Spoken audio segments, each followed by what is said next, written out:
আজকে আমি যা রান্না করছি সেটাই আজকে একটু রান্না করতে করতে ভাবলাম একটু তোমাদের সাথে গল্প করি। অনেক দিন যাবৎ কোনো ভিডিও ছাড়া হয় না, আর তোমাদের সাথে কোনো কথাও হয় না। তাই আমি ভাবলাম যে চলো নতুন বছর আবার শুরু করা যাক, নাহলে একদম সময়টা একদম ফাঁকা ফাঁকা কাটে। একটু ভিডিও টিডিও করলে বেশ তোমাদের সাথে গল্প করে করে আমার সময়টা কেটে যায়, আর একটু ভিডিও এডিটিং করেও আমার বেশ সময়টা পাস হয়ে যায়। আমি সাধারণত ভিডিওটা এই জন্যই করি, যেহেতু আমি সারাদিন মোটামুটি ঘরে একাই থাকি, আর কেউ থাকে না। তো নিজেকে ব্যস্ত রাখার জন্যই আমি বেসিক্যালি ভিডিওগুলো করি আর তার এডিটিং করি, ছাড়ি। এবার তোমরা যখন কমেন্ট করো তার রিপ্লাইগুলো দিই, বেশ ভালো লাগে। তো যাই হোক, যে কজনই কমেন্ট করো আমার তাতেই বেশ ভালো লাগে। এই আর কি, নিজেকে একটু ব্যস্ত রাখার একটা রাস্তা, আর কিছুই না। একটা সময় খুবই ব্যস্ত থাকতাম, শ্বশুর শাশুড়ি ছিল, ছেলে ছোট ছিল তখন, আর এসবের মাথায় চিন্তাও ছিল না, কোনো কিছু করার চিন্তাও ছিল না। কিন্তু এখন যেহেতু ফাঁকা থাকি, তো ভাবলাম হাতে একটা মোবাইল রয়েছে, সবাই যখন এরকম করছে তা আমি একটু নিজেকে একটু ব্যস্ত রাখি। আর কিছু না হোক, সময়টা তো ভালো কেটে যাবে। আর নাহলে ফাঁকা থাকলে না, তখন নানা রকম আরও কথা মনে পড়ে, চিন্তা হয়, তখন কখনো মন খারাপ লাগে, কখনো ভালো লাগে। এই আর কি, পুরোনো কথা মনে পড়লে কোনো কোনো সময় ভালো ঘটনা দিয়ে ভালো লাগে, আবার খারাপ লাগে। দেখো রান্না করতে করতে জানলা দিয়ে কী সুন্দর রোদ পড়ছে, একটু রোদও মাঝে মাঝে পোয়াই। এবারে চিকেন করছি আর একটু করে নিচ্ছি মূলো শাক।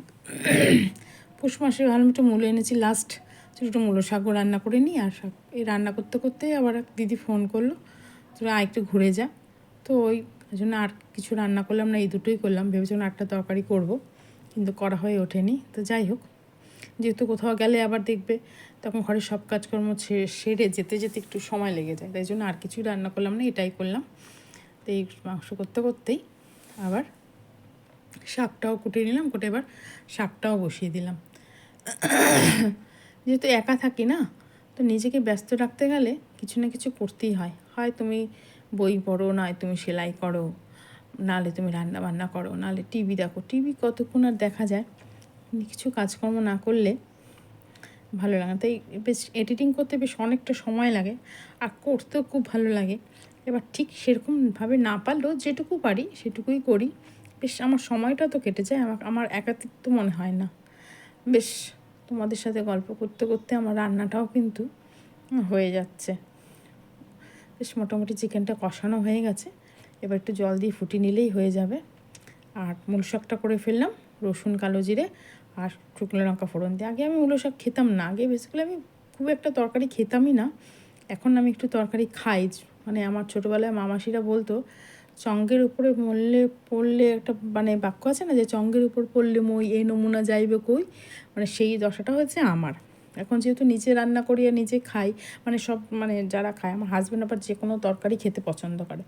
এই রান্না করতে করতে আর ওই চাকতে চাকতে এখন মোটামুটি আমি সব তরকারি খেতেই শিখে গেছি। শুধু শিখে গেছি না, এবং ভালোও খাই।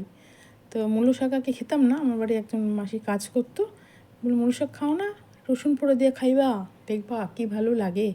তা আমি সেইভাবেই করি। তো দেখি হ্যাঁ ভালোই লাগে বেশ, রসুন পোড়া দিয়ে। আর তোমরাও করে খেয়ে দেখো, বেশ ভালো লাগে। বেশ আমার মোটামুটি রান্নাটা শেষ হয়ে এসছে। রান্নাটা হয়ে গেলেই এবার আমার অন্য কাজগুলো সেরে তাড়াতাড়ি পুজো দিয়ে আবার ঘুরতে বেরিয়ে যাব। তো আজকে এই পর্যন্তই, টাটা। আমার রান্না কমপ্লিট হয়ে গেছে।